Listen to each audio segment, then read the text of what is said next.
Hi children, welcome to my class. Today's topic is Gorilla in the Guest Room, module number 2. Children, in module number 1 we learned that the narrator is the owner of a zoo. His zoo is not doing that well financially, but still the idea of admitting a gorilla into the zoo did not stop him. He wanted to go ahead with the idea. He got the gorilla for 1200 rupees. The name of the gorilla is Npongo. Npongo is a very friendly ape.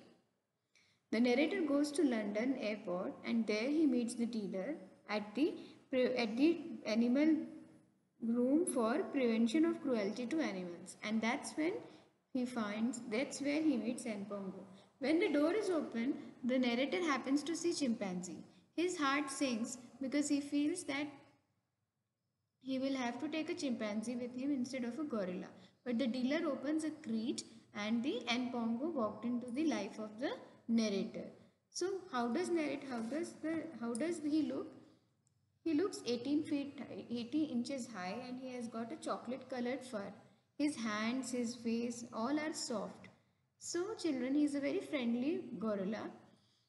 The narrator takes him in his arm, and one time he feeds him with banana. He eats banana very daintily by taking small pieces in his mouth, and that's why the narrator is surprised to see it, because the chimpanzees, they were gobbling the bananas at one go, but Pongo was eating banana very daintily in small pieces. And then narrator took the gorilla to Jersey. Jersey is a place where the zoo is situated, where the narrator lives and where his zoo is situated. After they leave Jersey from the London airport, he drives him back to his home. When gorilla is sitting in the lap of the narrator, he observes the cows which are going on the road. It would take some time for the zoo to arrange a cage for gorilla. So the narrator decides that the gorilla will stay in the narrator's guest room. So let's see children what happens further. Having previously kept Chamle, the chimpanzee, in the house, I knew from bitter experience that an ape could quickly turn a civilized room into something closely resembling a bomb site. So children, the narrator has had an experience of keeping a chimpanzee earlier in his room, and he knew that how much organized your room would be. It would turn out to be a disaster area. It would turn out to be a bomb site if an ape is there. I watched Npango like a hawk. So that's why Npango was focusedly looking at so that's why the narrator was very focused on taking care of Npango so that he won't be able to spoil things. When he became bored with lying on the sofa. So first Npango was lying on the sofa. He decided to circle the room to look at anything of interest. Then he started circling around the room to see things which would interest him. He walks slowly round like a tiny professor in a museum. He walks slowly round like a tiny professor, just like a tiny professor. Professors observe things in the same way he is observing things. Pausing now to look at a picture, now to stroke an ornament, but by doing it so gently that there was never any danger that he would break anything.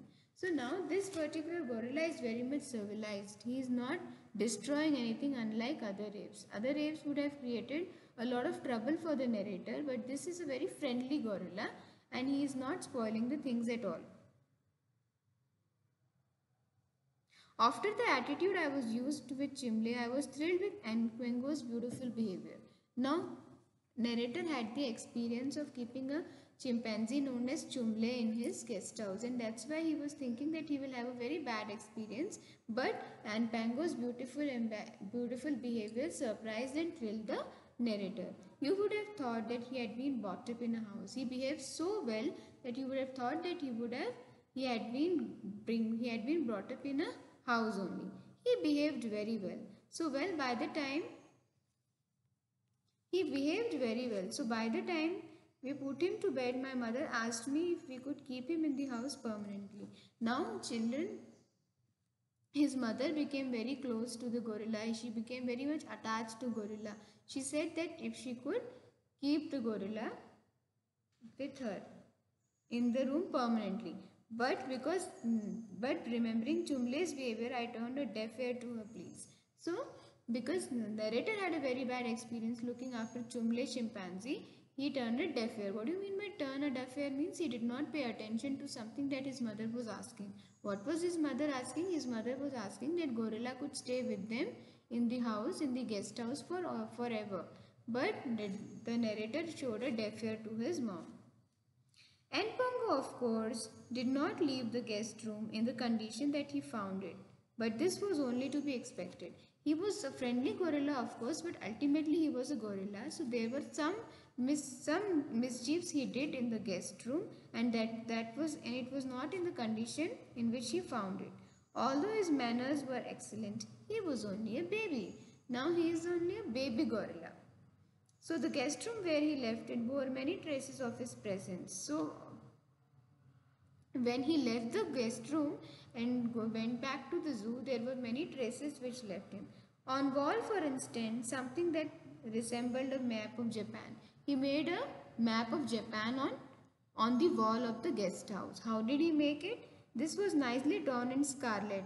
It was in scarlet color. Children, what do you mean by scarlet color? Brilliant red color.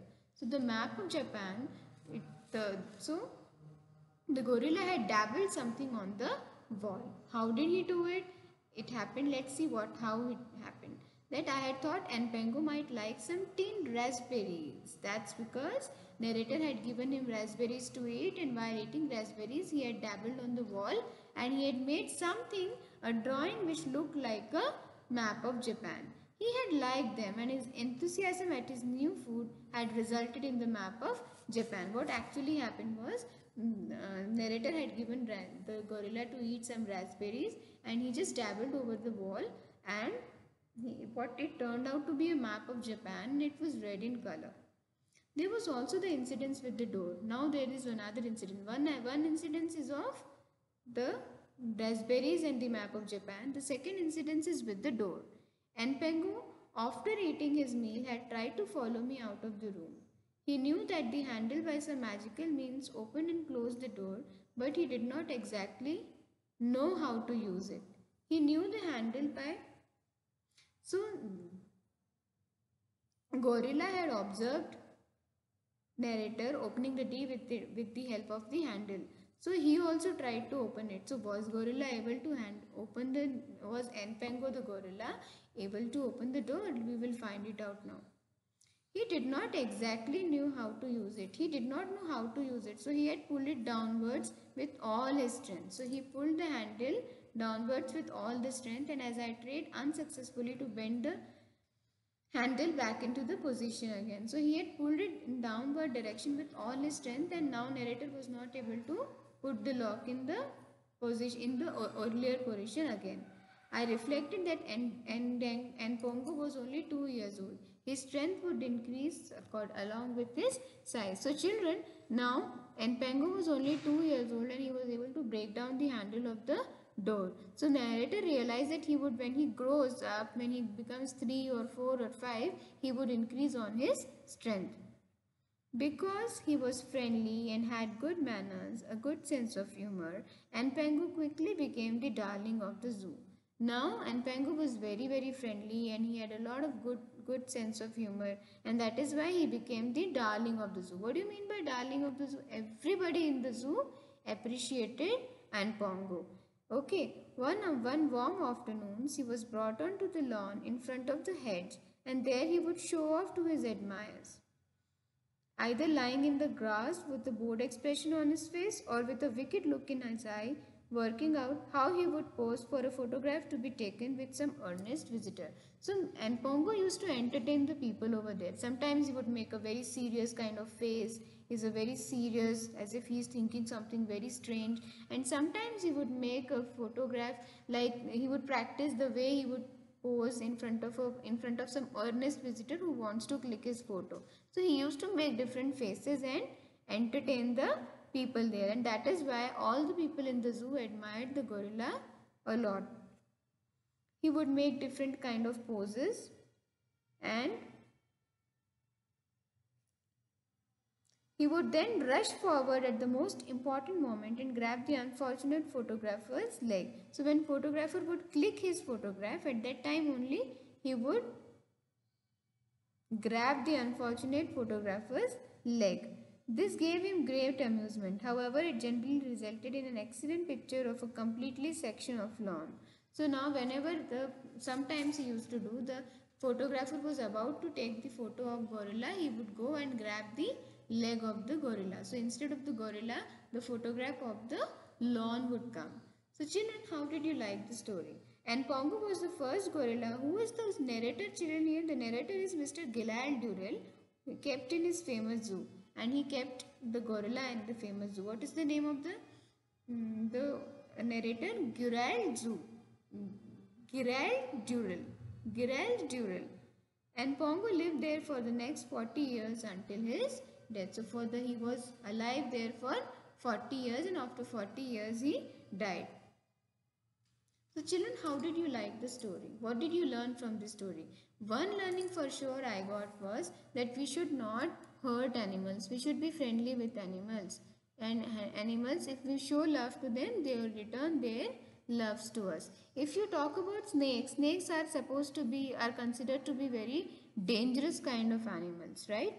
So that is why everybody become very scared of snakes. But there is a fact about snakes that if we hit the ground and the snake hears the vibration, it would automatically leave from our veins and it would not hurt us.